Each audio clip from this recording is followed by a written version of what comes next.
বন্ধুরা ইউএসএতে যারা অ্যাপ্লাই করার জন্য এখন ছোটাছুটি করছেন তাদের জন্য আজকের এই video.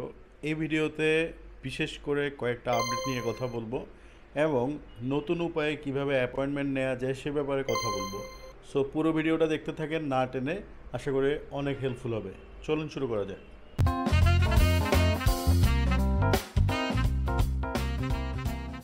USA student visa, visit visa এবং অন্যান্য ভিসা ক্যাটাগরিতে বেশ কিছু চেঞ্জেস এনেছে কিছুদিন ধরে, আমরা জানি।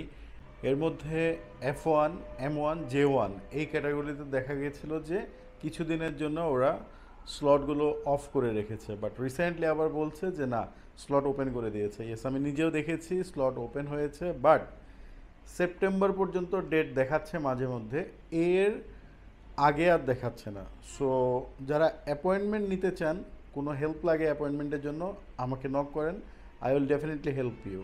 প্রথম কথা। দ্বিতীয় কথা, এই ওয়েবসাইটে আপনারা ঢুকবেন। এই ওয়েবসাইটে যাওয়ার পরে আপনারা দেখবেন সেখানে আপনাকে একটু রেজিস্ট্রেশন করা লাগতেছে, আপনার নাম দেওয়া লাগতেছে, নামের পরে হচ্ছে মানে ইমেল অ্যাড্রেস দেওয়া লাগতেছে, সিকিউরিটি কোশ্চেন্স থাকতেছে, তার আগে আপনার ইমেলটা ভেরিফাই করা লাগবে। So email verification is important here. এটা করার পরে আপনি সিকিউরিটি কোশ্চেনগুলো সেট করতে পারবেন। সিকিউরিটি কোশ্চেনে এসে আপনি এমন 3টে কোশ্চেন দিবেন যেগুলো খুব সহজ। এইটা আপনাদের বোঝার জন্য আমি বলি, যেমন আপনি দিতে পারেন যে what is your favourite food. আপনি সেখানে যেটা পছন্দ করেন একটা ফুড দিতে পারেন, যেটা মনে থাকবে। দেন সেকেন্ড কোশ্চেন দিতে পারেন যে what car do you like, এরকম একটা কোশ্চেন আছে, দিতে পারেন। Then where have you done your secondary school. So এই কোশ্চেনগুলো মনে থাকবে আপনাদের, এগুলো দিয়ে সিকিউরিটি কোশ্চেন সেট করে দেন প্রোফাইলটা ক্রিয়েট করে ফেলেন এই লিঙ্ক থেকে। ওকে, সর্বোপরি প্রস্তুতি নিয়ে এখন কথা বলি। ইউএসএতে স্টুডেন্ট ভিসায় যাওয়ার জন্য যে প্রস্তুতিটা, এটা আগে একরকম ছিল, এখন বেশ কিছু নিয়মকানুন চেঞ্জ আসছে। প্রথম যে চেঞ্জটা সেটা নিয়েই কথা বলা যাক। নাম্বার 1, আপনাকে অবশ্যই অবশ্যই DS-160 ফর্ম এম্বাসিতে দাঁড়ানোর 7 দিন আগেই এডিট টেডিট যা করার করে ফেলতে হবে। এরপরে আর গিয়ে আপনি সাবমিট করতে পারবেন না, এটা আপনারা জানেন নিশ্চয়ই। সেকেন্ড যে ব্যাপারটা ইম্পর্ট্যান্ট সেটা হচ্ছে আপনাদেরকে আপনাদের ফেসবুক প্রোফাইলটা এটা লক করে রাখা যাবে না, এটাকে পাবলিক করে দিতে হবে। দ্যাট মিন্স চাইলে যে কেউ আপনার প্রোফাইলের ভিতরে ঢুকে দেখতে পারে। সো ইউএস এম্বাসি আগে থেকেও এই চেকিংগুলো করতো, যখন আপনারা সোশ্যাল মিডিয়া লিঙ্ক শেয়ার করতেন তখন থেকে। আর এখন আর কি দেখবে যে অ্যাকচুয়ালি এই আইডিগুলো কি কেমন, মানে এই আইডিতে কী কী লেখা হচ্ছে, ইউএস বিরোধী কোনো পোস্ট করা হচ্ছে কিনা, এই জিনিসগুলো ভালো করে দেখবে। এখানে একটা টিপস, কেউ নিউ আইডি ওপেন করে সেখানে লিঙ্ক দিতে যাবেন না, তাহলে বিপদে পড়ে যাবেন। আপনারা আগের আইডিই দেন, সেখানে যদি ওইরকম কোনো পোস্ট থাকে সেটা ডিলিট করে দেন।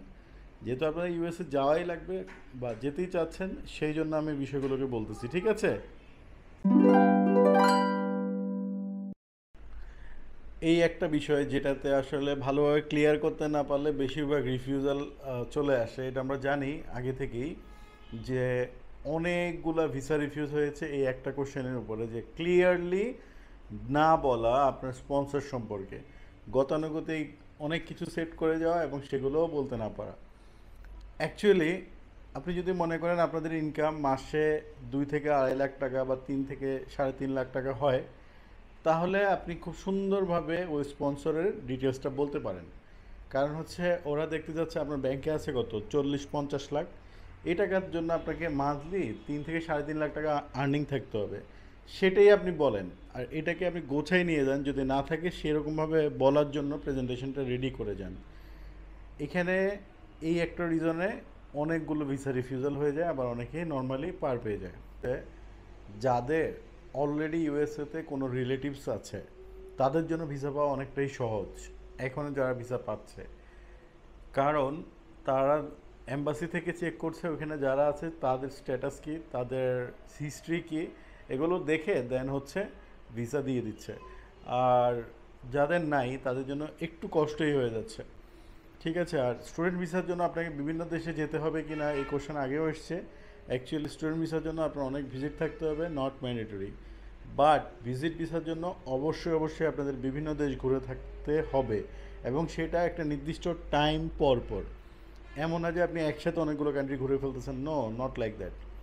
ওকে, এখন ইউনিভার্সিটি সিলেকশন, কোর্স সিলেকশন, এগুলো আপনারা একটু সময় নিয়ে করবেন, ডিফারেন্ট ইউনিভার্সিটি নিয়ে যাবেন এবং খুবই ডিমান্ডেবল কোর্স আপনারা পড়াশোনা করতে যাবেন এরকম। সো এগুলো এখন থেকে ভালোভাবে রিসার্চ করে দেন অ্যাপ্লাই করেন। এখন সময় সেপ্টেম্বরে তো আর নাই, এখন জানুয়ারি ফেব্রুয়ারি সেশন যেটা, ওই সেশনটাতে ট্রাই করতে পারেন।